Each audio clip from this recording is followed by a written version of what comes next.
do this. It should, Chris, can I give you some advice? Talk to me. Change it back to the beer show. I know.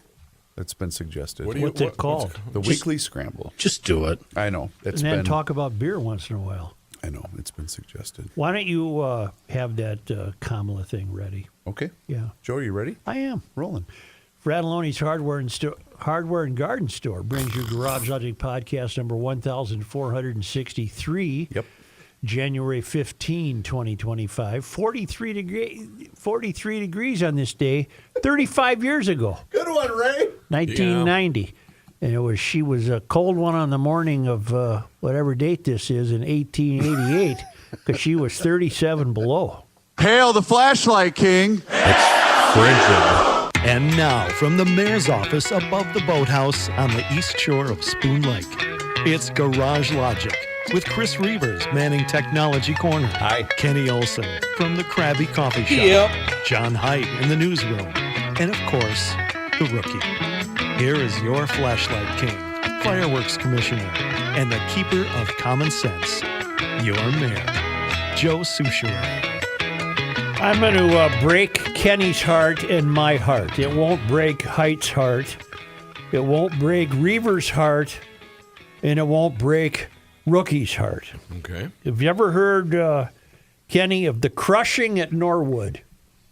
You ever heard that term? Kelsey alerted me to this. No. The crushing at Norwood. I haven't. This is the first time I've heard of it. Due to a 6-month strike by workers at the Norwood, Ohio assembly plant in 1972, GM had to scrap 3,000 partially finished Camaros when the strike ended because they did not meet the new emission and safety standards for 1973. They crushed them. Wow. Z28s. Oh. That were $3,600 new. Oh. Because of engine issues. Why didn't they keep the chassis? I don't know what the problem was, but they scrapped 3,000 Camaros. I watched the video of it in a crushing machine. Wow. I mean, think of the tires. I'm not thinking of the tires. No. Didn't this come up with Mazda? We had a story years ago. Didn't Mazda, ship-bearing Mazdas, take on so much seawater that when the boat got to Seattle, all those Mazdas had to be destroyed? There's so many cases where corporations have done this. For a brief time in the late 70s, Kawasaki, they were making snowmobiles. Their Skunk Works R&D was down in Shakopee. When the race season wrapped up, they took these ultra rare, unbelievably cool race sleds. They hauled them over to the nearby landfill and they buried them. Oh. Why? Exactly. Yamaha Motorcycle Company, based out of L.A., when they're done using motorcycles and snowmobiles for photo shoots, they cut the serial number off, save that chunk of metal, and then destroy the motorcycles. That's just pathetic. It's so upsetting. 3,000 Camaros. Wasn't I was never a Camaro guy at the time. But it's not I right. would take one today in a heartbeat. over destroying it. Wasn't the principle. Remind me, wasn't the boat, wasn't that a fire situation? It was something, but... that was a different one where there were BMWs. EVs or something? See, we don't have any computers, so we can't look that up, I guess. Why didn't they save the chassis? John, did you find it yet? Couldn't find them. Mazda scrapped more than 4,700 new cars when a car-carrying vessel, Cougar Ace, nearly capsized in 2006 and remained on its side for a month off the Aleutian Islands. Mm-hmm. Oh, she capsized. Okay. Yeah, but, there's guys that they would have put up with a saltwater logged car if they could get one for nothing, What's better? I suppose for litigation purposes, they just destroy them. Yeah. Joe, I'm sorry, John. Go ahead. It was a $100 million worth of cars, according to the story. Wow. Yeah. That's 2006. Joe, a couple of weeks ago, I sent you a video, and I think it was on Facebook, of a very rare one of three, I think it was Chevy Corvette from the 50s that was only meant to show the executives at Chevrolet what next year's Corvette would look like. Super, ultra rare. One of 3 made, one of 1 in existence. Ooh. And it was only in existence because of nefarious people who decided, nope, I'm not going to destroy this car. Yeah. And it got tucked away. Wow. Yeah. What's better for a vehicle, gentlemen? Would it be a car taking on salt water, as you had suggested, or a guy burying a car in sand, Salt water. driving around it? Why is that funny to you, Chris? Because Joe's the guy that buried his car in sand in northern Minnesota. You're very amused by that, aren't you? I forgot about that story. You're right. Drove right around the road. Yeah, closed looks like quicksand. If I go really fast, I'll go right through. It works in the movies. Well, the fires are hopefully getting under control in L.A., and we have just the soothing words that are needed in Los Angeles. Yes. For the people who lost their homes, these are the words of a woman who has studied the human condition and knows what's critically important is tell people in times of despair and ruination. Could you play her, please? And so it's critically important that to the extent you can find anything that gives you an ability to be patient in this extremely dangerous and unprecedented crisis, that you do. And so it's... That's it? That was the clip you had asked for.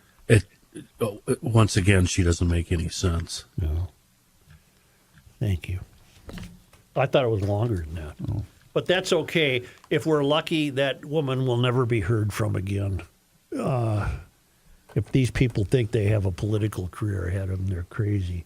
Let me try this one.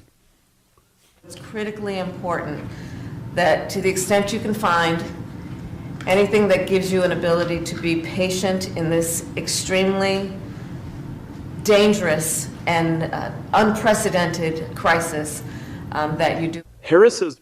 Did they just tell her to wing it, I wonder? I'm going to guess that Did they somebody did. write that for her? I'm Or going was- to guess. Say, we have Lise Demuth joining us at 1 o'clock. She has been elected the Republican Speaker of the House, although that's in play. That's in dispute. People, well, it's a podcast. I guess we do have a live audience on YouTube, but, in about an hour from now. Oh, I did say 1 o'clock, didn't I? Yeah, and then I started chastising you, and I realized YouTube is on. Maybe I'll just shut up from now on. I have a version of our own version of the... I have an example of our own version of the California fires. Okay. All right. St. Paul Police Chief Axel Henry said 27-year-old Samuel Flowers has been arrested and booked in the Ramsey County Jail after he allegedly shot at officers who tried to make a traffic stop along St. Anthony Avenue just north of I-94 Monday night, right about 11 p.m. Okay. Axel said officers did not return fire, and luckily no one was injured during the incident. Axel said Flowers is known to law enforcement. All right. Here comes He's our not a fire. newbie. Here comes our fire. Mr. Flowers is currently under intense supervised release. He was released from the Minnesota Department of Corrections on March 4, said Henry, just this past March 4. He was in custody for assault in the first degree and dangerous weapons drive-by shooting. He was released, like I said, in March of 2024, and shortly thereafter that month, he was arrested again for a weapons charge. You feel that fire burning close to you? Yeah. Mm-hmm. Investigators said Flowers used steel-tipped bullets that pierced body armor and that the rifle was found loaded on the front seat of his car, and he had suspected fentanyl and cocaine on his person when arrested. This is the arrest Monday night when they found the steel-tipped bullets and the rifle. St. Paul Police Federation President Mark Ross told 5 Eyewitness News that violent felons who possess and use illegal weapons need to face stiffer consequences. Really? I agree. What needs to happen is that criminals that commit crimes with guns need to know that if they're caught, they're going to prison for a long time, said Ross, and that's the best deterrent for gun violence, in my opinion. We have to drop the hammer on these people. Flowers was booked on multiple felony charges, included attempted murder, but no charges have yet been filed. So our fire that we face here in this liberal outpost is that this turd will probably be back on the street. Right. You could have been driving. I saw this on the news. They pulled him over. He ran into a car. He stopped. Then when the cops pulled him over, he's shooting at the cops. Your sister could have been driving by, or your Aunt Right. Betty, or Where your was she kid. going? Yeah.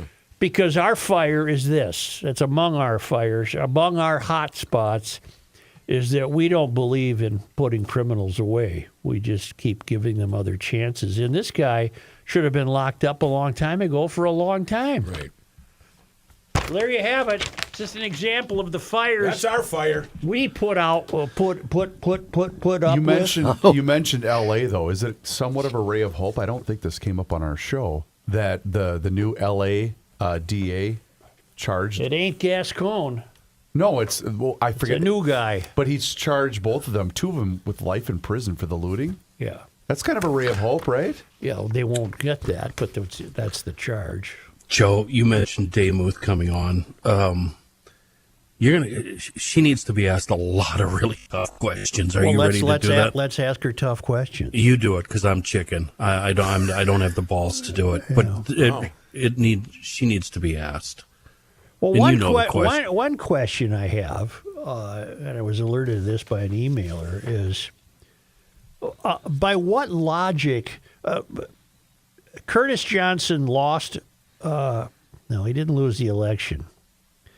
This Roseville district, it turns out the guy who won, Curtis Johnson, he won handily, didn't live in the district. Therefore, the election was what? What's the word we should use? Nullified? Yeah, that's probably good enough. Okay. And it's Discounted? to be held again January 28, when presumably a reliable DFLer from that area will get elected, even though the people who are electing that person can't afford it, but they must think they can. But so if I run the Boston Marathon and it develops that I cheated, Okay. and I was stripped of my first place, wouldn't the victory go to the second place finisher? Yeah, because number one is vacated. I don't think you'd have to rerun the whole race. So by what logic is the cheating? The cheating is just forgotten about. It's okay that he cheated. All we'll do is we'll have the election over again. Anyone? Staff? Anyone? Well, okay, to give you a Boston Marathon reference, if you're in third place, and you pass the second place guy, what place You're are in you second place. I'm not sure if that's a good analogy. Really? Well, Second then place? come up with a better one. The only thing I would trying. think is it would be argued in court. I would assume that you're subverting the will of the voters if you just There. appoint the second guy. There, right there. Well, maybe that makes the voters the innocent party because they didn't know the guy was cheating. But we're talking about, you can take the names out of there. We're talking about a Democrat versus a Republican. The Republican lost by a lot of votes. Yeah. He got his ass kicked. Yeah.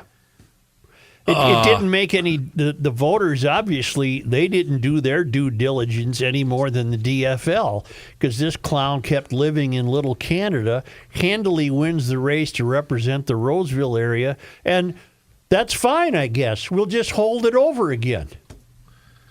You know, we'd have to talk to that creep Steve Simon. Now Garofalo said he was a very nice fellow. I know, remember? I'm sorry, Pat. But Pat knows I'm off the rails, so he'll forgive me. Well, Garofalo thinks Melissa Hortman's a nice gal. I think she's one of the world's greatest gaslighters. They're all friends. They're all buddies, aren't they? Yeah, well, they all got elected at a time when the two parties actually got along and got work done. Maybe. Yeah, In theory- 21 in years theory. ago. 21 years ago. But we have chaos reigned in the House yesterday. As we all know, the Republicans showed up. But wait a second, back to 40B. I think what's going to happen is what should happen. They need another election, and the guy that took second place to this character in the primary should go up against the Republican. And I'll just, spitballing here, that guy's going to beat the Republican. A Republican is not going to win in 40B. Well, first of all, you're wrong on a number of fronts. Okay, lay them out for me. Because I have, go ahead. The Democratic candidate is a guy named Curtis Johnson. Right. Now, here's what I don't know. Can he run again on January 28th? Oh, I hadn't considered that. And if so, has he moved to Roseville? Look up the guy he beat in 40B. Look up the guy he beat in 40B. Well, that's a good word, Matthew. You could say this about everything that's happening right now. Very distasteful. Right. What was your What other else, question? Joe? What else was I wrong about? Well, you threw in primary. I don't know why you had a primary. Well, didn't before the main election, didn't the Democrats have to decide who they were putting up for election? Isn't that how that works, or not? Or no? Yeah. Or no. Ruck, I need the two candidates. Paul Wickstrom. Yeah, Paul Wickstrom was the Republican. one defeated handily by Curtis Johnson. Curtis wasn't living where he said he was living. The DFL knew that. The guy cheated his ass off. He still wins. But when it's learned that he's a cheater,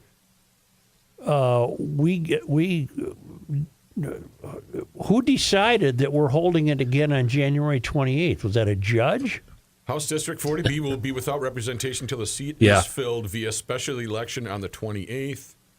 Did Steve Simon decide we're having a special election? Let's see. Or is it in the Minnesota Constitution? Looking for that. Because in GL, it doesn't pass the logic test.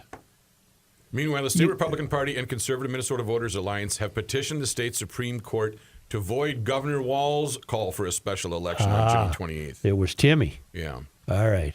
And apparently his supplicants said, yes, sir, and threw together this special election.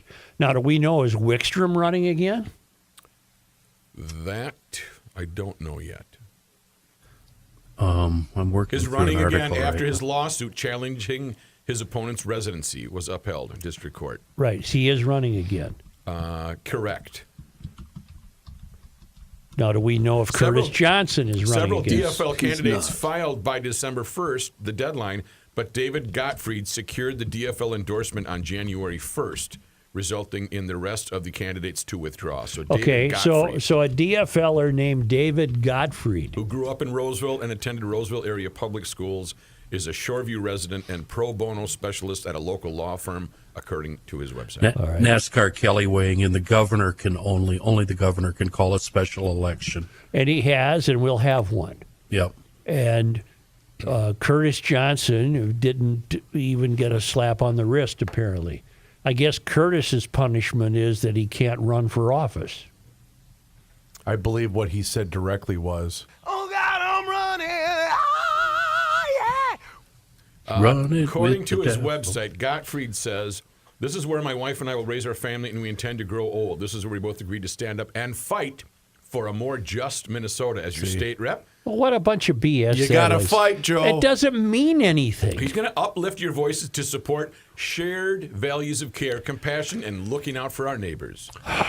Uphold civil rights, labor rights, reproductive rights. I will fight for policies that defend us from the ravages of climate change, assure health care Are you for all, kidding and me? spur innovation." Is that phony ride a bike to his law office? Here we go. I've got it right here. Thank you to Kyle. He's got the arm tats, too. Damn it.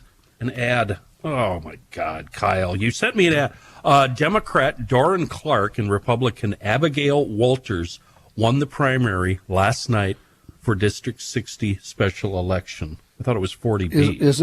That's the. I think that's Dietzig. Shakopee. That's the Dietzig seat. Oh, 40B's They- Dietzig seat. Yeah. No, 60 is. 60 is. 60 Yeah, is. we're talking about 40B, Kyle.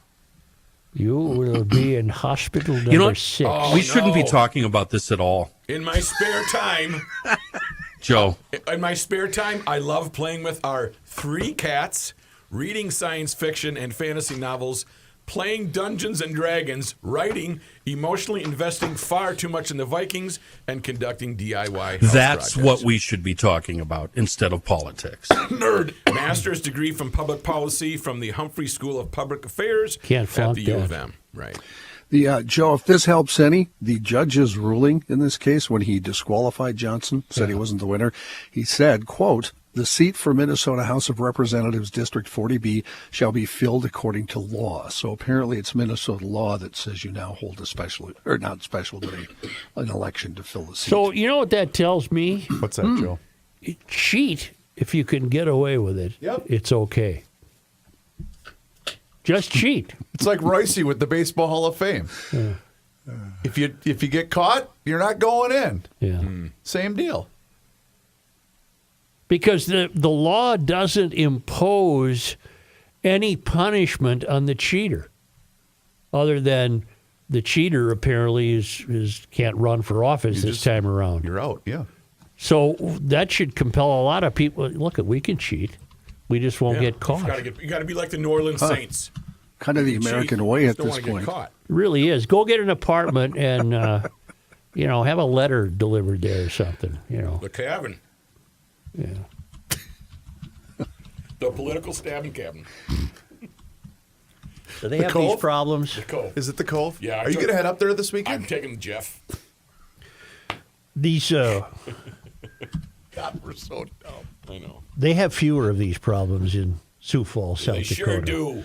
I'm suspecting that they do. Yes! It's a smaller metropolitan area, Yes. although it's damn near 300,000 people, and it's in one of the business climate states in the union, business friendly, with tax friendliness. They got a hardworking group of people ready to join your workforce in case you're moving or relocating or want to establish a new business. It's in the top 10 cities in the country that are most popular to move to. And it's the fastest growing Midwest metro. And they got a downtown. Yeah, they know what they're They doing. got orchestras. Been They there. got parks. Corn Palace. They got, that's not That's near there, Mitchell. Rook. They got golf courses. I saw it. They welcome entrepreneurs. Just when we learned that Minnesota's the 49th worst state in the country You know what else Sioux for Falls has? entrepreneurial work. What? This better not be a bleeping joke. It's not a joke. They have, I believe, at the Holiday Inn, probably some scratch marks from Rook taking the old RV into the overhang, which didn't quite fit all the way. Good stuff, Rook. They've fixed that now. Okay, good. They fixed that. Yeehaw. SiouxFallsDevelopment.com. It's one word. Sioux Falls Development. It's here just before I go. Yeah. All right. No inheritance tax, no state corporate or personal income tax, and no limits to what you can achieve. SiouxFallsDevelopment.com.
It's the end of the world as we know it, and he feels fine. Joe Souchere.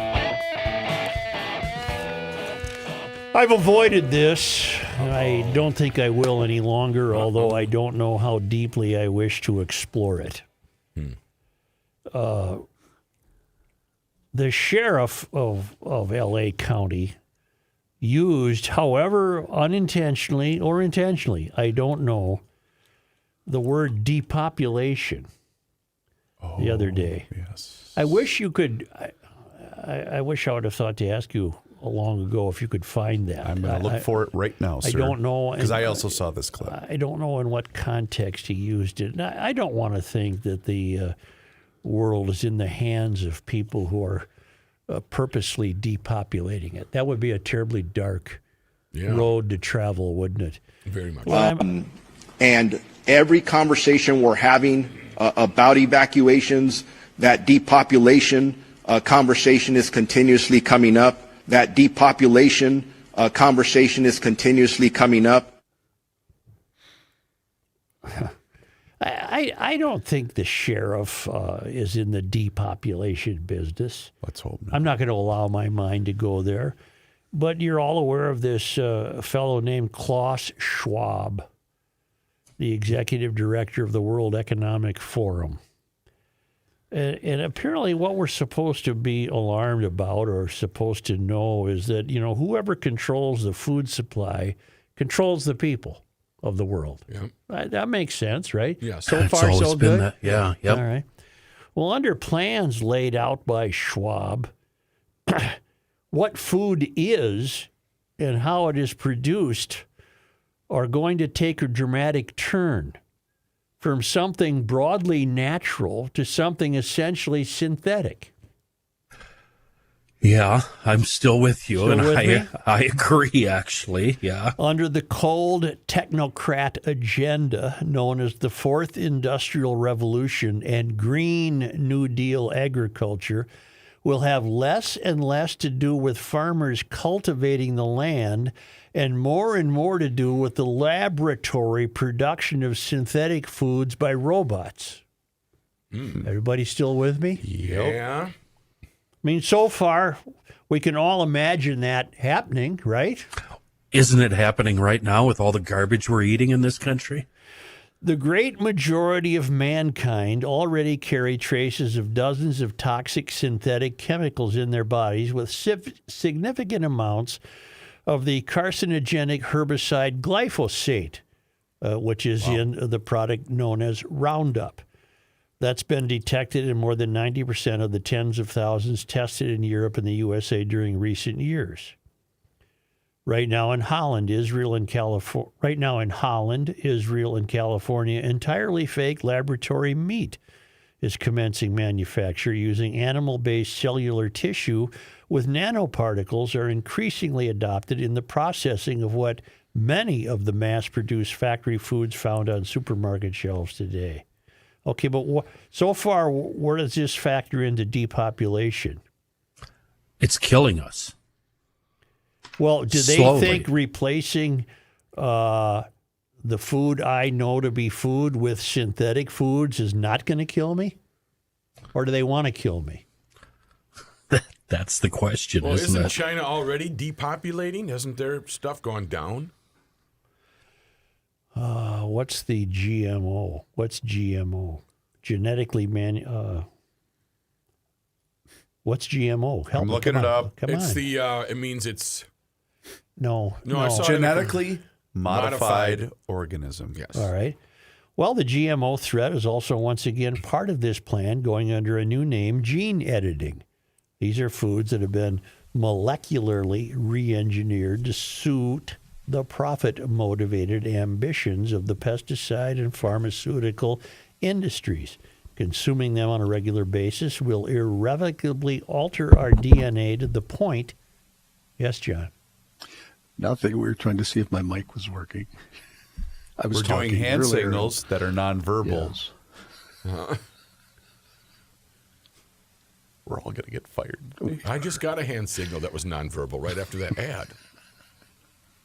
Consuming them on a regular basis will irrevocably alter our own DNA to the point where human will no longer fit the description of our species. So this mad scientist, he's not even a scientist, he's just some words I can't say, Klaus Schwab. Well, who appointed him king? What's in it for him to have us not be human anymore? What's in it for this idiot? I don't like this. All right. I'm telling you right now, I don't like it. Most people are completely unaware of these so-called developments. One of the excuses, and I'm very aware that I cannot verify any of this. This is from a site called Earl King 56. Oh, yeah. I have no Earl. bleeping idea. When in what that doubt, is. go to Earl. I don't even know where I got this. It's dated yesterday. Most people are completely unaware of these so-called developments. One of the excuses for moving humanity onto a space-age laboratory-engineered diet is that scientists in the pay of the global warming lobby say that dairy cows and beef cattle are causing climate change due to their natural flatulence negatively affecting the atmospheric methane balance. I've told you once, and I do know this for a fact, the climate change movement has nothing to do with the climate. This is another example of that. Okay. The climate change movement has nothing to do with... This is at the extreme end of plausible, but only in the case of large-scale factory farms in which cattle are fed entirely inappropriate diets. Oh, that's got to get this one here. And why are the Chinese buying up all our farms? Oh, wait a minute, back up. What are these inappropriate diets that these cows are eating? They'll be eating synthetic food. Oh, this is in the future. I suppose you won't throw them a big handful of hay. You'll give them a pill. Yeah, but they won't. Yeah. They won't God. consume it, will they? I told you I didn't want to go down this road. I know. But I do think that there's something going on. Frida. And now I did say I predicted something would happen before January 20th. And I always said, I don't know what. And I'm running out of time. And I'll be entirely grateful if I'm completely wrong. It cost me nothing to make that prediction, and I didn't attach any specific credibility or facts to it. It's just my personal vibe. There's too many things happening in the world right now that don't make sense, including in this country. Just too many things don't make sense. I heard you humming the old 80s song. I know there's something going on. Well, all I know is that something doesn't make sense. Sheep and cattle grazing on public lands, once common in Southern California, has largely been regulated out of use by bureaucratic restrictions and fees designed to discourage the practice. Wilderness restrictions make brush suppression more difficult throughout much of the state. Environmental leftists promise that laws such as the Natural Environmental Policy Act, the Wilderness Act, and the Endangered Species Act would protect and improve the environment. 50 years later, we're entitled to ask, well, how'd that work? Yeah. Between 2012 and 2021, we lost a quarter of California's forest land to wildfire. A UCLA study estimated that California's 2020 fires released twice as much greenhouse gas into the atmosphere as had been prevented by the previous 18 years of primarily government-enforced restrictions.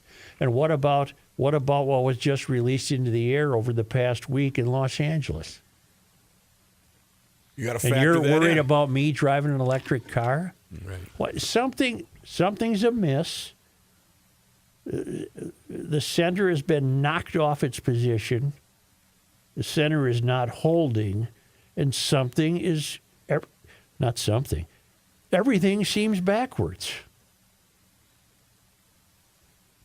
In order to save the earth, we're not going to allow you to graze your sheep and cattle on Southern California fields. Mm-hmm. And in order to get more productivity from the sheep and cattle, we'll feed them synthetically. None of this makes sense to me. They're saying our natural resources are evil and killing our planet. So they want to to eat synthetic man-made. You're right. It's back-assward and stupid.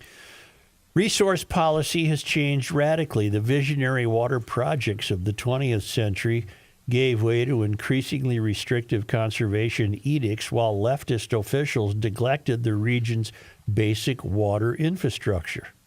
I accept that as gospel. Authorities forced utilities to spend billions on wind and solar projects, money that could have otherwise funded such desperate priorities as fireproofing power lines. As a result, one of the states most heavily invested in wind power has had to shut down its power lines on windy days. As a consequence of these follies, hydrants failed, and many overextended firefighters reporting having no choice but to surrender to the blaze, which we saw. Despite sky-high taxes and government spending, Los Angeles' woke officials still can't spare proper funding for its fire department. Under Mayor Karen Bass, the city cut its underfunded budget by more than $17 million last year. Meanwhile, the city spends almost twice as much as the fire department's budget on homelessness projects. These projects are strained by the state's illegal migrant problem, which is fueled in part by the Los Angeles officials designating itself a sanctuary city. Local officials are more concerned with social justice than putting out real fires. I think it's too kind to call that social justice. I think that's a euphemism, just one of many, for the mystery.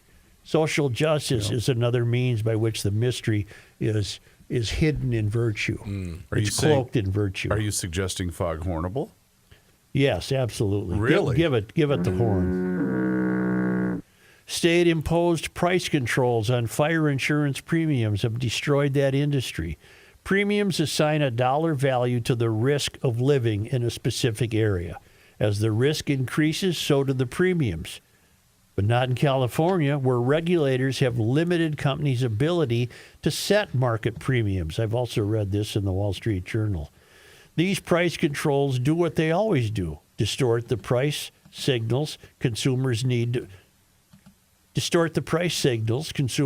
to make rational decisions, and they create shortages of whatever is being controlled. Fire insurers can no longer charge sufficient premiums to cover their risk, leaving them with no choice but to exit the market, which has happened in Pacific Palisades. Because the Marxist socialists in Sacramento had devised a rule that insurers could not base their premiums on forecasted catastrophe. Okay. They had to base their premiums on history. Right. Well, they had a pretty good history. You have to go back 60-some years before you had the Brentwood fire. Did everybody watch that? That YouTube video was very interesting. You see a lot of neat cars in it. Of course. Fire is a condition of nature, and how we deal with it is a choice. The tragedy in Southern California is the result of...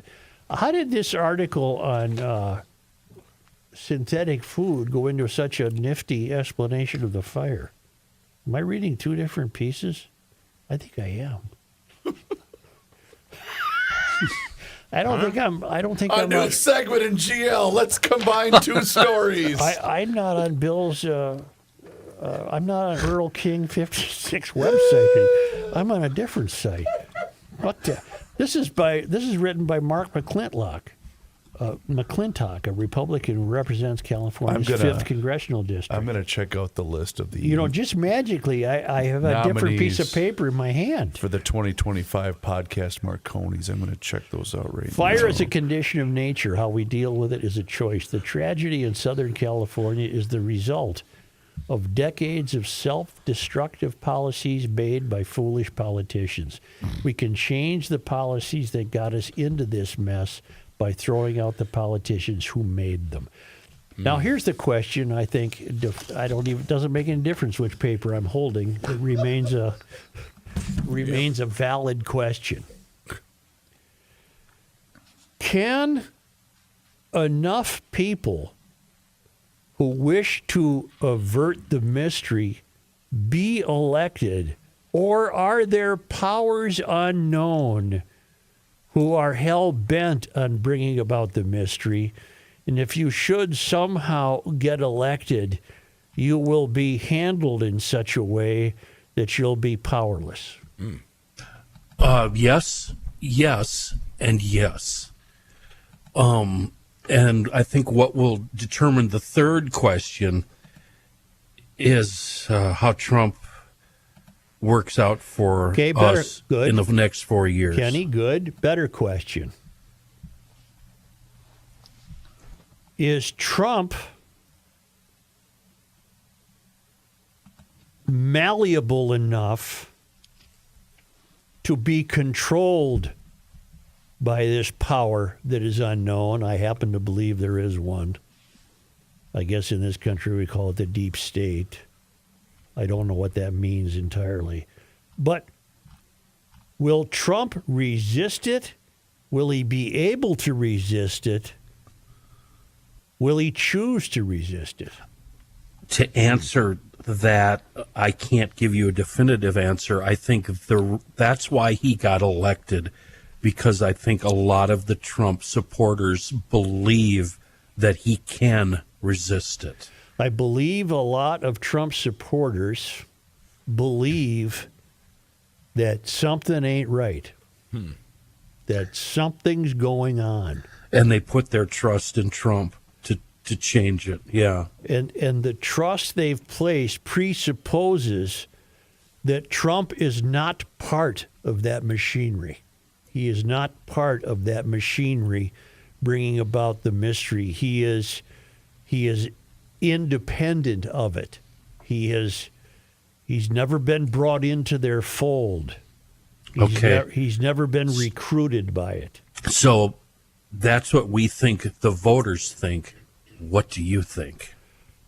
I'm rooting for what I just said to be true. So am I. I'm rooting for the fact that Trump, despite his litany of character flaws,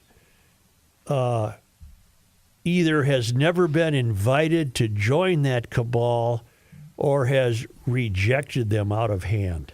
And then I would say that the people that voted against him because he's Donald Trump don't believe that and think that he might already be, I don't know, what's the word, cowed.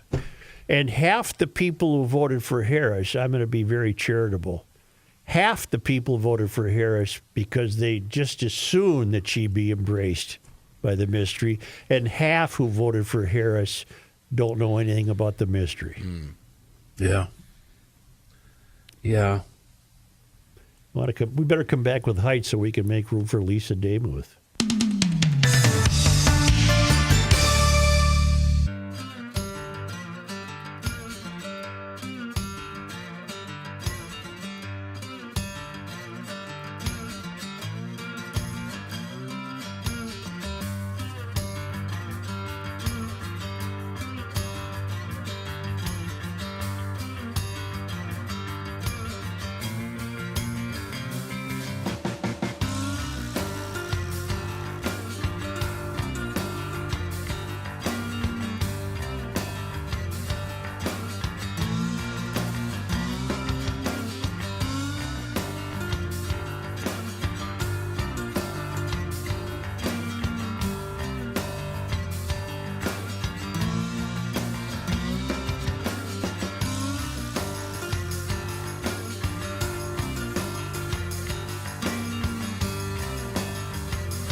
The earth is not your mother. The Joe Souchere Show. People in my parts have been using all their cylinders lately. The plow trucks, the snow blowers, the snowmobiles, the tractors, the semis. They've been using them all, and the reason those diesels are starting so well in this cold weather, well, partially to blame is Seafoam. Seafoam does it all. It helps prevent poor engine performance. It prevents common engine problems. It lubricates. It cleans. It preserves ignition vapors, and it really helps with that garbage that we call gasoline that's so prone to rotting so quickly. And this Seafoam, it's available in these dandy little cans that we can carry around in our vehicles, or it's available in bulk. Get on the website, seafoamworks.com. If you've got a bulk tank in the backyard, out in the farmyard there, or if you run a fleet of vehicles, you can have Seafoam added right to the bulk tank. A great way to do it. Meanwhile, if you're just a regular guy like me or a gal like her, just stop into the Knack Hardware store, the Frats, the local auto parts joint, even the big box stores have Seafoam. Convenience stores, grocery stores, for Pete's sake, they carry Seafoam. It really does work. Seafoamworks.com, the website. A wonderful product in a world of bad gas. The GLer's best friend, Seafoam. Here's John Haidt. Thanks, Joe. This news update brought to you by North American Banking Company. We'll hear more about this in about 10 minutes. Lise Demuth will join us. But the story, House Democrats and Secretary of State Steve Simon filed separate petitions with the Minnesota Supreme Court seeking to nullify Republicans' actions on the first day of the legislative session. All 66 elected Democrats boycotted yesterday's opening session with the intent of denying Republicans a quorum. Their holdout came after negotiations on a power-sharing agreement broke down due to a successful election contest giving Republicans a likely temporary one-seat edge. Simon, who presides over the House until a speaker is elected, notified lawmakers last week he had determined a quorum is 68 members. Republicans disagreed, arguing that a simple majority of elected members would suffice. With all 67 Republican representatives present and the Democratic side of the House vacant on Tuesday, Simon declared there was no quorum and adjourned the session. The Republicans cried foul, took roll call again, declared a quorum, and elected Representative Lise Demuth of Cold Spring as House Speaker. Now Democrats are asking the Supreme Court to issue a writ of quo warranto, a remedy used to challenge somebody standing to hold a position and rule that 68 members are needed for a quorum, invalidate Demuth's election as Speaker, and reinstate Simon as presiding officer of the House until a quorum is reached. Minneapolis headed to the polls yesterday to nominate candidates for a state Senate special election.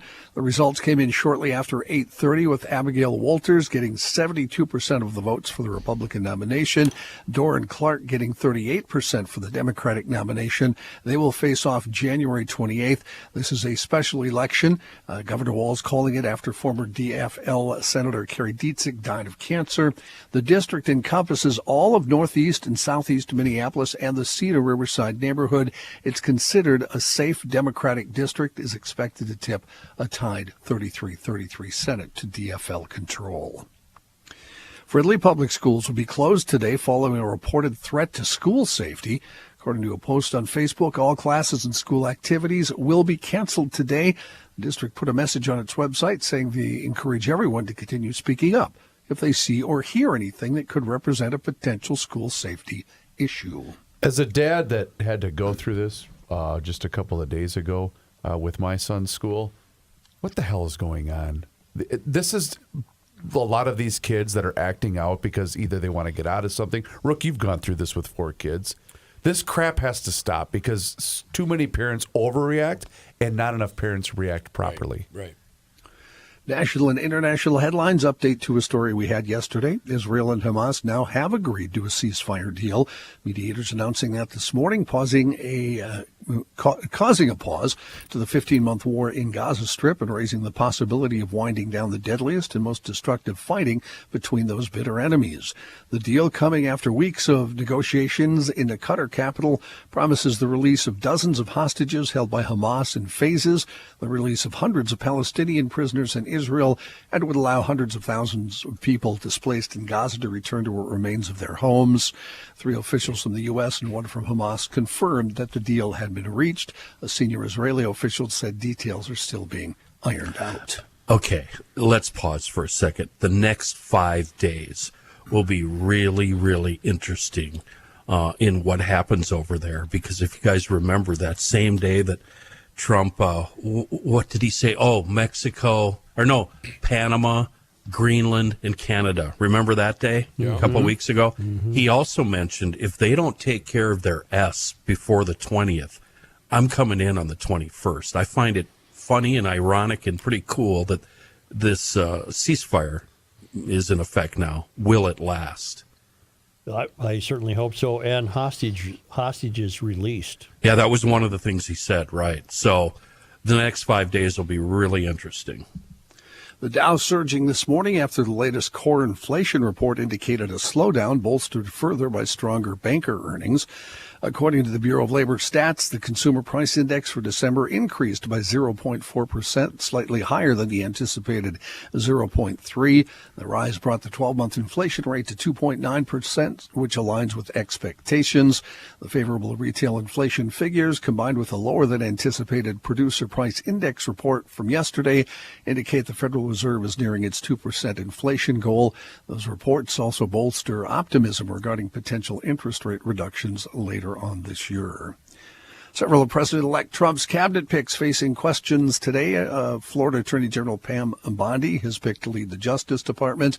Also, we will see Marco Rubio. He's already testifying this morning. He's the choice for Secretary of State. Other hearings today, former National Intelligence Director John Ratcliffe for the CIA Director spot, Russell Vought for Office of Management and Budget, and Sean Duffy for Transportation Secretary.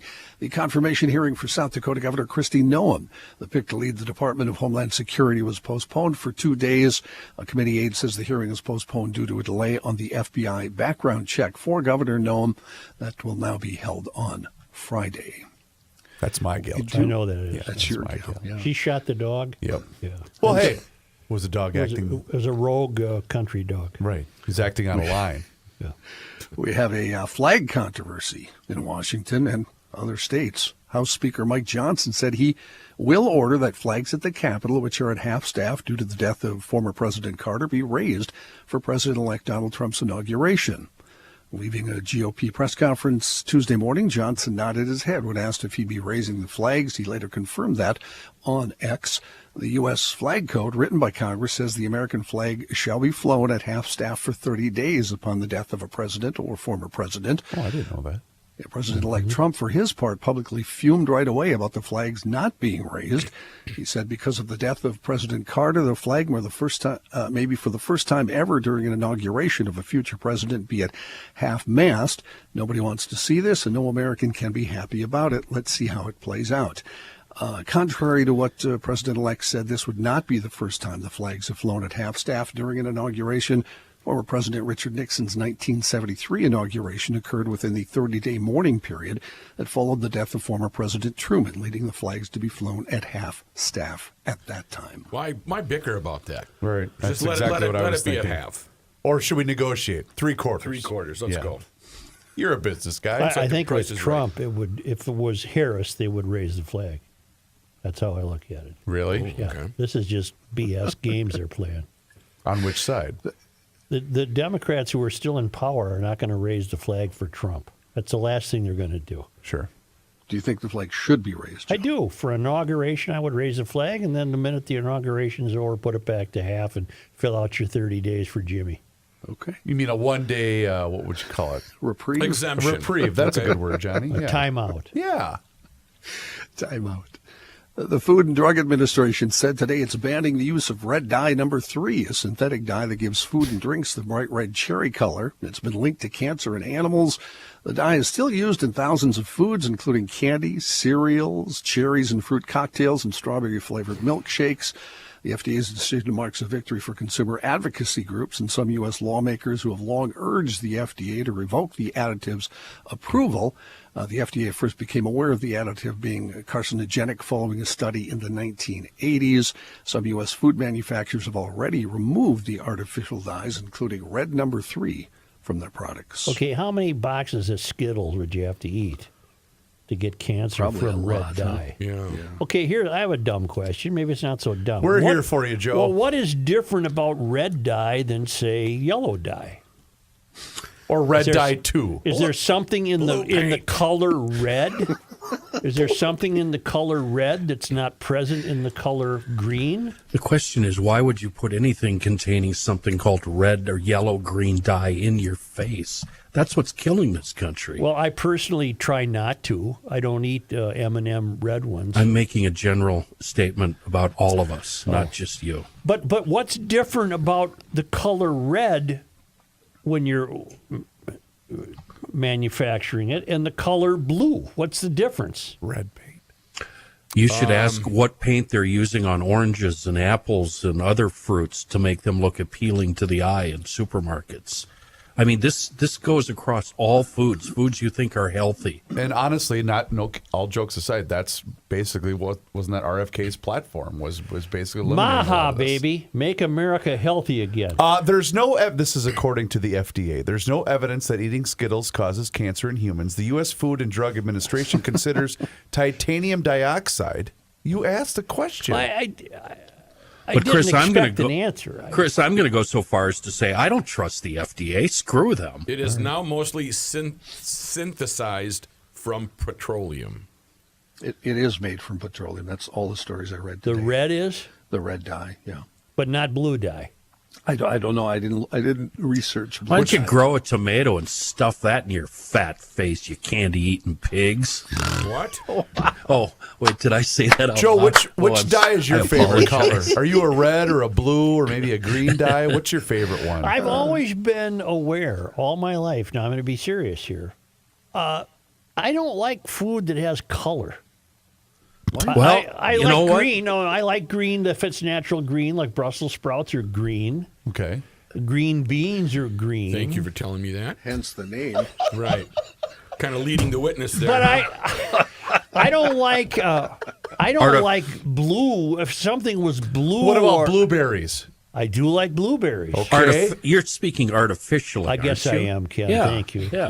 So without dyes, and this is only half serious, would all Skittles just be the same colors? I guess they'd be flesh colored. Okay, the dye called flesh colored. What? Loose We flesh. are breaking this down. the dye called red number Kenny, 3. you're right. We need to have a talk.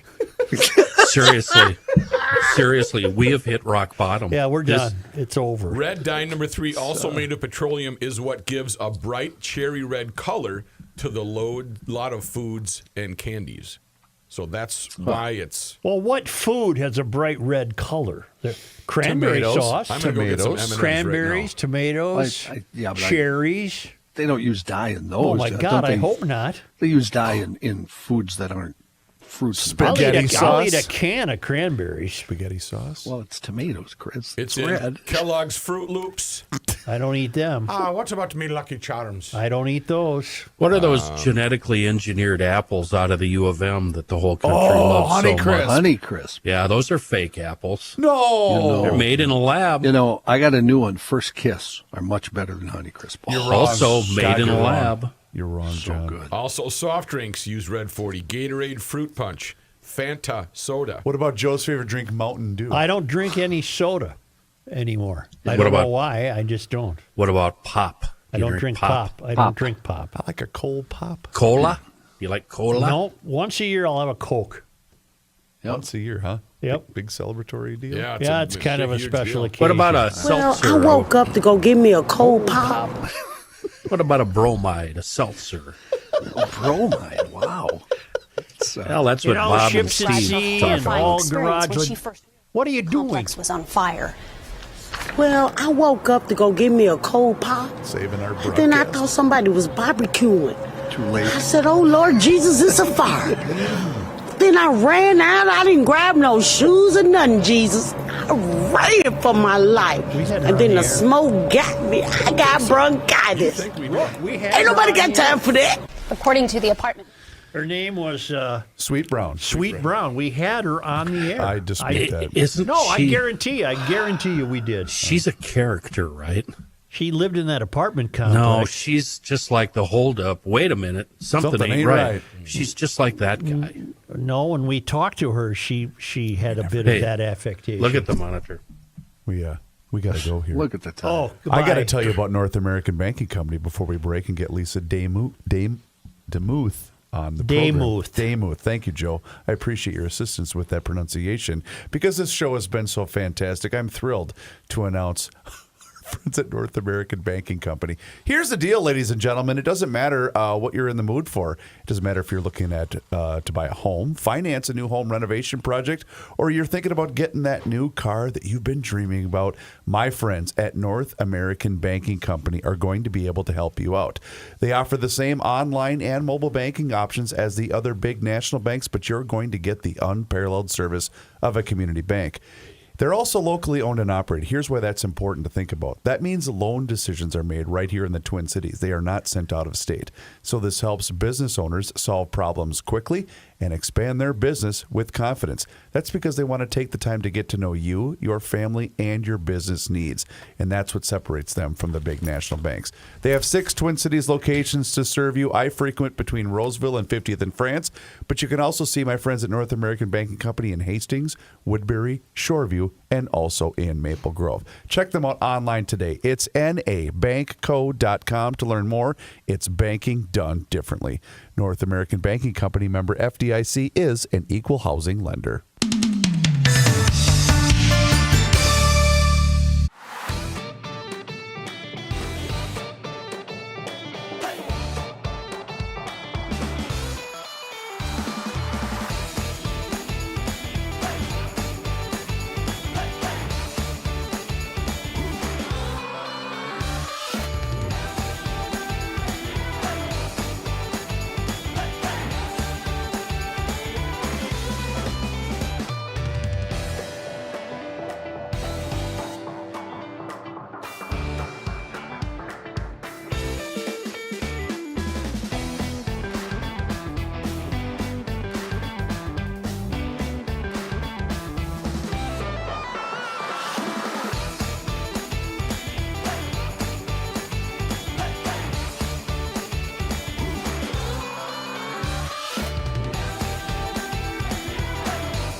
Brief mention then. Let's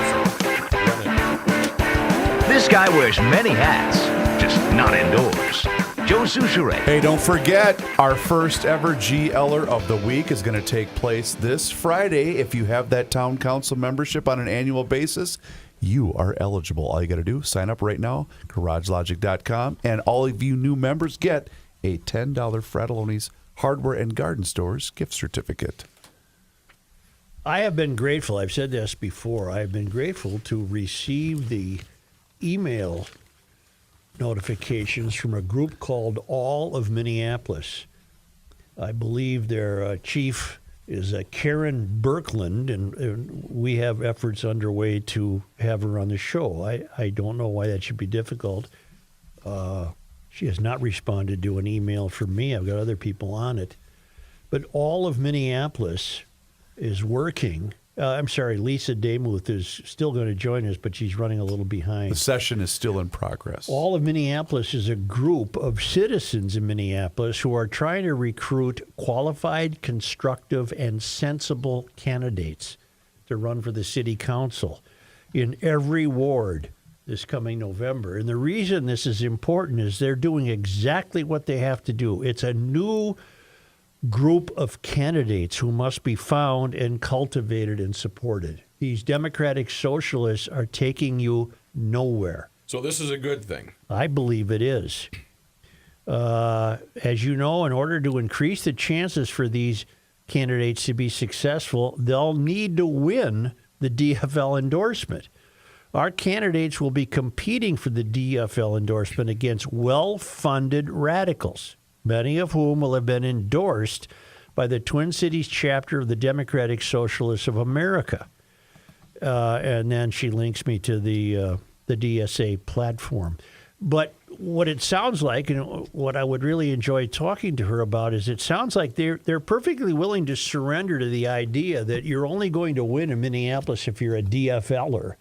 What they're looking for are rational and sane DFLers. Presuming that such people exist, and that those rational and sane DFLers, the task all of Minneapolis will face is getting them the endorsement over the Aisha Chugatis of the world. And I got to think that's going to be a tough task for them. But that's what they're up to.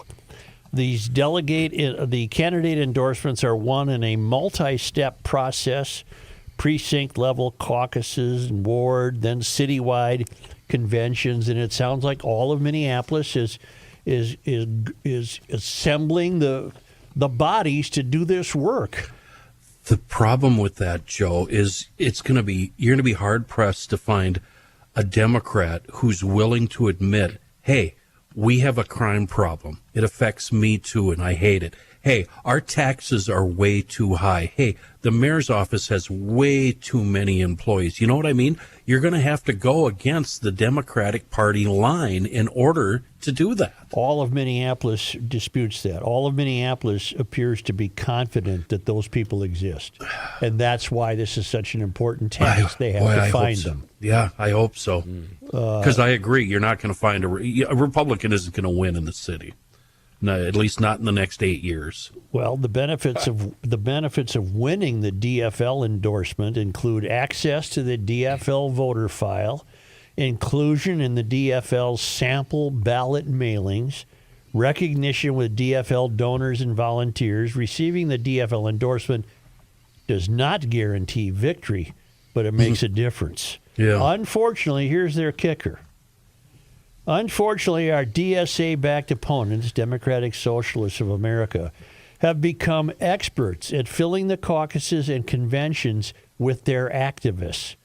The bottom line, the DFL endorsement is a major factor in getting city council candidates elected, and we need to do all we can to make sure that common sense candidates receive the endorsement. Now, the 2025 DFL precinct caucuses, they're not that far away. That's Tuesday, April 8. The ward conventions are scheduled for late April and May. The city convention is July 19. As we get closer to the date of the caucuses, that's April 8, excuse me, we will be introducing you to the candidates that we will be endorsing. In the meantime, please mark the evening of April 8 on your calendar and let us know if you can make time to show up to support the candidates. It's this simple. I've said before, the Democratic Socialists who run Minneapolis are very good at getting elected. They're very hardworking. They've never worked at anything else in their life, but they work at this. Yes. And they get your money, and then they lead their lives of the aspirational whimsy that they have for the city.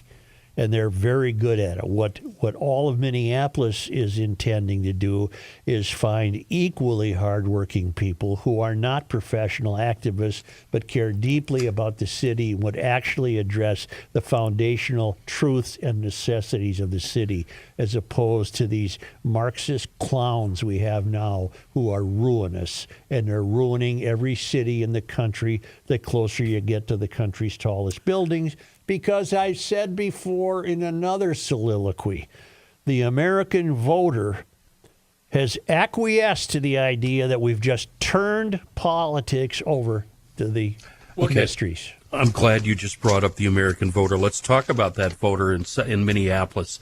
And I think what you just said, we've got to get those people in front of the voters themselves, because I don't see how a blue-collar worker, union member, Delta Airlines, goes down to the airport every day, does whatever he or she does with Delta. What do they find so attractive about these socialists? Well, that's they live in a $200,000 house. They drive 10-year-old cars. They're just like us. They have the same concerns. Their cars are getting broken into. What is so attractive about socialism and where it's leading us? That was going to be my question or comment is, do you believe that there are those Democrats out there that, just turn the other cheek or don't want to put the effort into running? I can't, yeah. I can't figure out. I know there's a World War II vet or not World War II. I know there's an Army guy that could lead, or gal, I don't care. I think every wealthy resident of Minneapolis who pretends to be a liberal would vote for a rational being. Right now, they don't have the option. Well, they continually vote for Ilhan Omar. I don't understand that.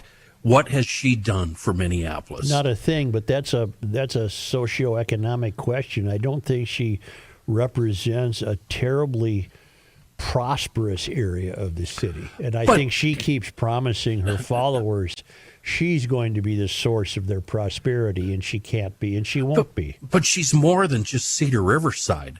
She covers a lot of South Minneapolis. She's got a big district. Well, plus you got part of St. Louis Park. And that Delta employee, why are he or she voting for her when your car's getting broken into every other month? I don't understand it. I can't answer that.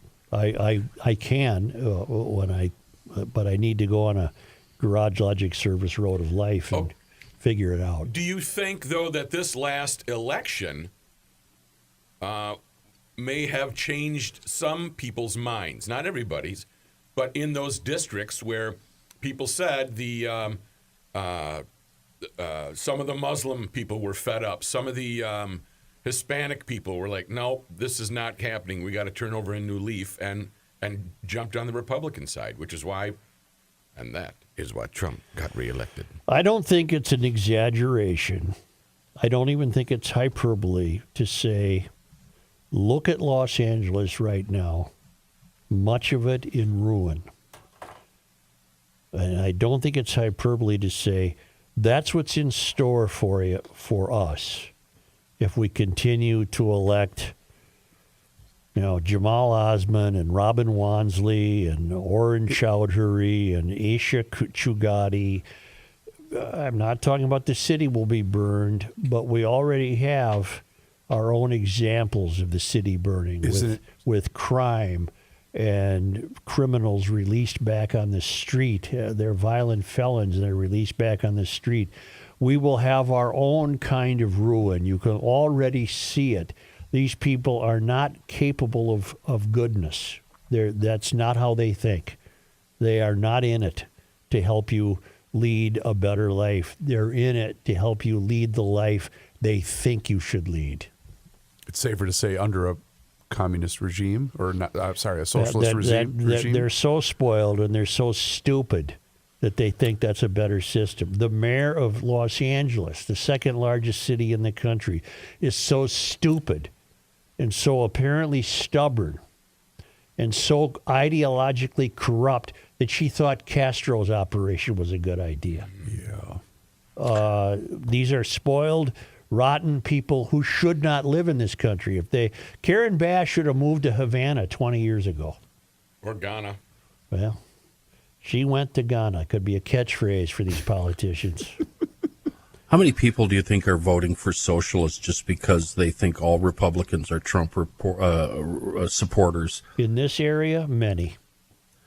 Well, that's a wrong way to use your vote. Well, I know that, but that's how people are using it. How do you know that? Well, so you're going to throw away your vote by voting for somebody that you know Trump hates? Yes. Yeah. Instead of voting for somebody who could be good for your neighborhood, your community? yes, the Trump derangement syndrome is very, very real. It's a very real.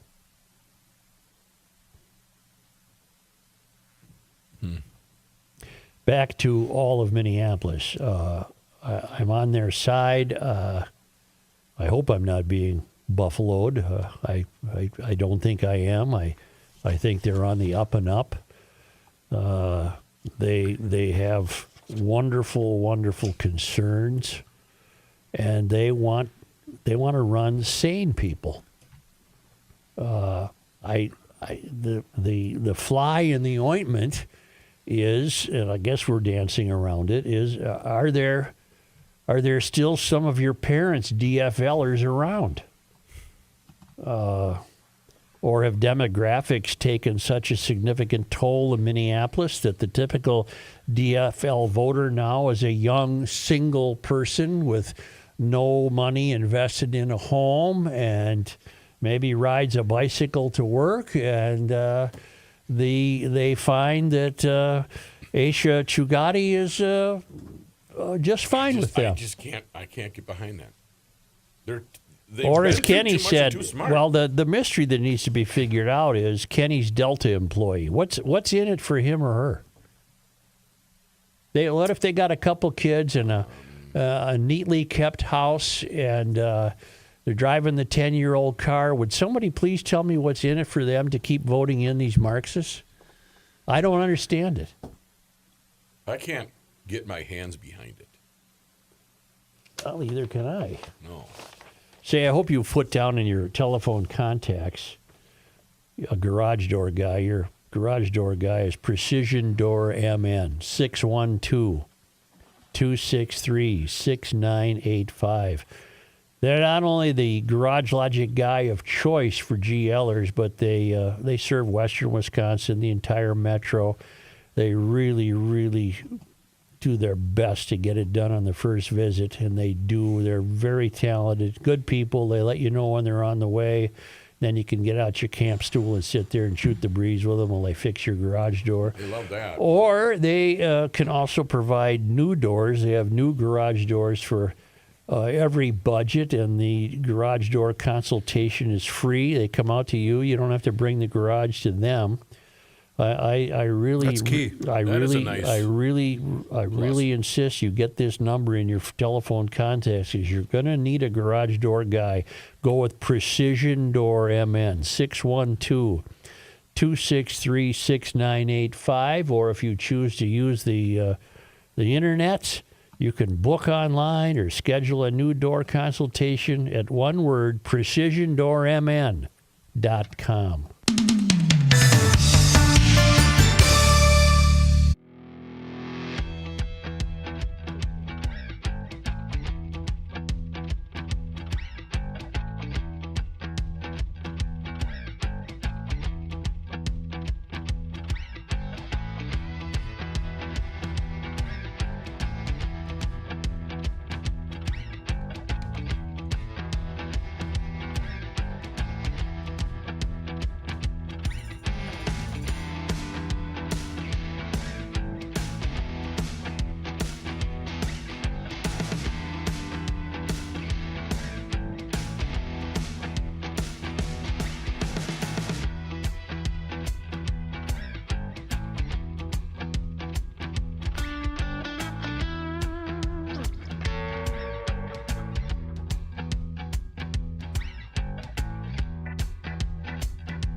Here I am. Here's a man who spends hours in hardware stores, sifting through the nuts and bolts of life. Joe Souchere. For over a century, I don't know if we're up to 111 or what the years are for the Welter family, but they've been serving the Twin Cities metro area with helping out your heating unit, cooling unit, air purification system. And, of course, over those century plus, the apparatuses have really changed quite a bit. But their certified techs are always up to date. They have 24/7 emergency service, which I hope you don't have to use. But I want your home to be nice and toasty warm during these cold, cold temperatures. So just put a note on the fridge, 612-825-6867, or punch it in your phone, or make an appointment online at welterheating.com. If it's making funny noises and you're just not sure, or remember when you're going to shut them down for the rest of the year, you shut that heating unit down, and if it's making funny noises, get one of the Welter team members out there. Serving the entire metro area and 4 generations. Rick right now is at the helm, but Ray and Welter started it all so many years ago. They're great people. They're garage logicians, and they want to keep your home nice and warm and nice and cool in the summer. 612-825-6867. Get behind them, the Welter gang, welterheating.com. Warm up your shelter with the fine folks from Ray and Welter. Under the Department of something's not wrong and something's going on that we don't know anything about, members of Congress have once again, in 2024, outperformed the stock market. Wow! Oh, Congratulations! Yeah, it's just amazing, isn't it? And they're both parties. Democratic and Republican lawmakers can't agree on much, but there is one practice among members that enjoys bipartisan support: stock trading. The portfolios of dozens of members of Congress from both major parties outperformed the benchmark S&P 500. S&P went up in 2024, I think, about 21%. Wow. So that means Congress is into stocks that are doing better than 21% return. That's according to an annual analysis of the politician stock portfolios by a group called Unusual Whales, a financial startup. I don't have much more to add to that, except there's just a lot going on that we don't know anything about. We've pretty much captured the third rail. We've pretty much captured that those who are on it don't live the same lives we do. We've pretty much captured the idea that they don't represent us. They're in it for their glory and their power and their retention of power. And I think it was Harry Truman who said, "Show me a politician who gets rich, and I'll show you a crook." And we referred to it the other day. How did Obama go from a net worth of about $600,000, 1.3 million to 70 million? I mean, come on, that books are, they're going to tell us books, okay? And a oceanfront estate in Martha's Vineyard, an oceanfront estate in Hawaii, even though the oceans are rising, according to this BS he's been selling as part of the Green New Deal, which has nothing to do with the oceans rising. It has everything to do with maybe how we're going to end up eating, maybe how we're going to end up being human, if we do end up being human, maybe end up how we live, where we live, when we live. Because there's something afoot. None of what we see, much of what we see, doesn't make sense.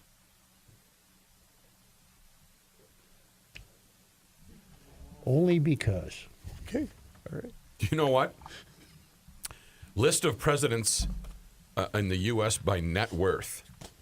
And you know who's on the bottom of the list? George Washington. Harry S. Truman. Oh. Less than $1 million. Well, the only thing I can surmise is he was an honest fellow. Yeah. Hat salesman. Okay, well, wait a It's minute. a hat salesman. And the S stands for nothing. Is it based upon, currency at the time of office? You know what I'm saying? Like, there's no way George Washington can't be in the bottom of that list. George Washington was, I don't know if it is He been owned a lot of adjusted. property. Oh, okay. I didn't know that. 707 million. 700 What? million? 707 million he's listed here. I don't know if they have Well, been. then he would be the richest. The figures, most of the figures have been adjusted for inflation to 2022 Oh, okay, then there U.S. you go. dollars. Then he would be the richest. You know what it is, Trump Joe? is. Trump. Then followed by George Washington? Yes. Yeah. Oh, you know what it is? Jefferson. Go ahead. A lot of dollar bills. Yeah. Yeah. He's on the dollar. You know, bill. he got his picture.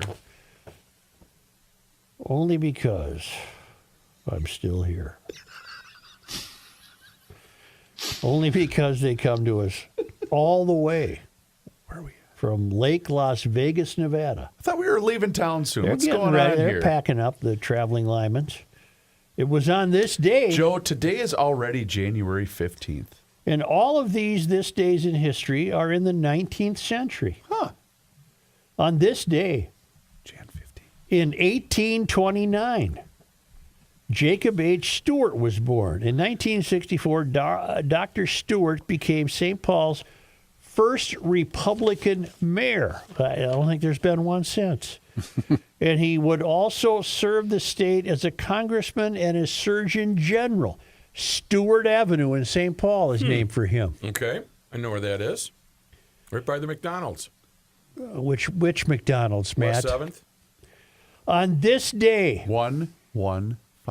in 1849, because you can't do one of these without a Sibley, Henry H. Sibley was admitted to Congress as the delegate of the Wisconsin Territory.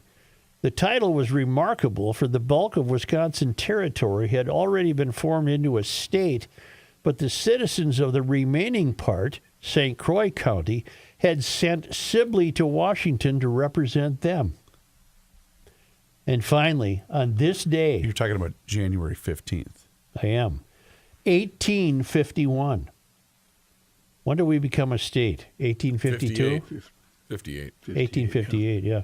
On this day in 1851, James M. Goodhue, editor of the Minnesota Pioneer, brawled in the street with Joe Cooper, brother of territorial judge David Cooper.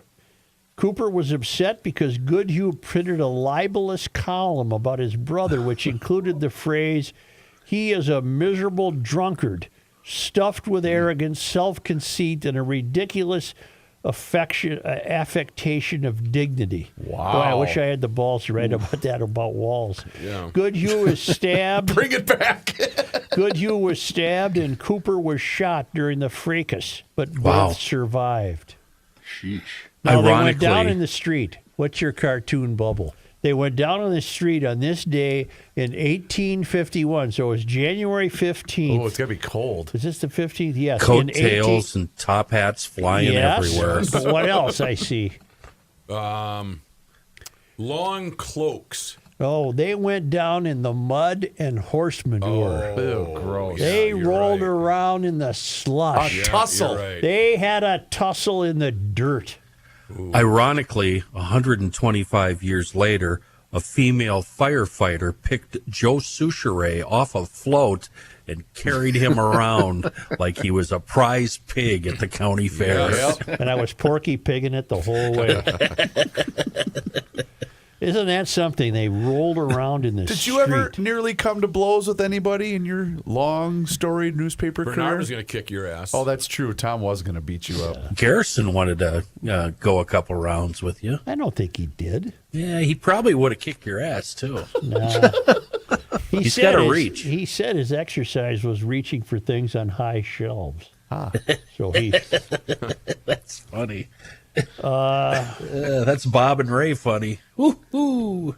I don't really want to talk about that. Well, Papa Up almost took Royce out, Papa right? up, yeah. Oh, and who threw a football? oh, I Bert had Blyleven. I had terrible run-ins with athletes.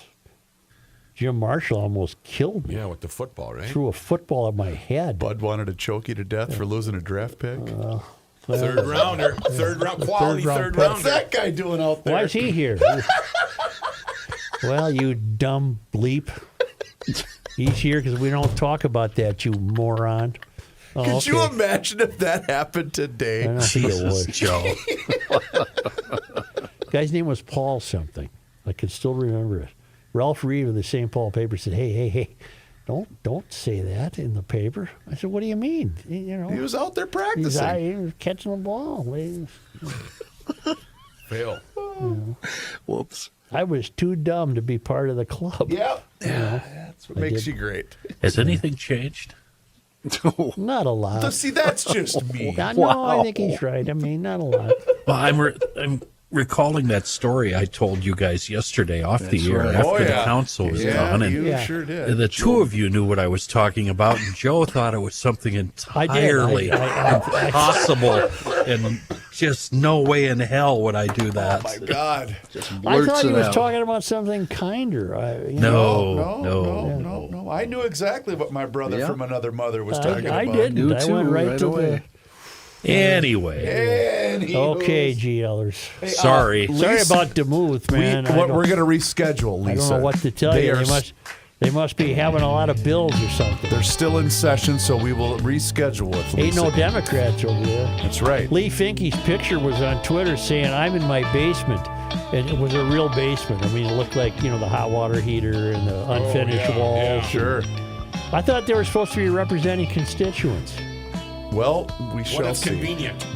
What we can do, though, is advise you to subscribe to the Garage Logic YouTube channel. Yeah, Garage Logic's got a YouTube channel, and you can watch the show each and every single day starting at noon. And you can see all sorts of stuff, full segments, video shorts, behind-the-scenes footage, and also follow us along on all of our social media channels, which includes Facebook, Twitter, or X, as Johnny Height likes to call it, and Instagram. Just search for Garage Logic and sign up to become a daily logician. Yes, it's right there for you. Ding-a-ding.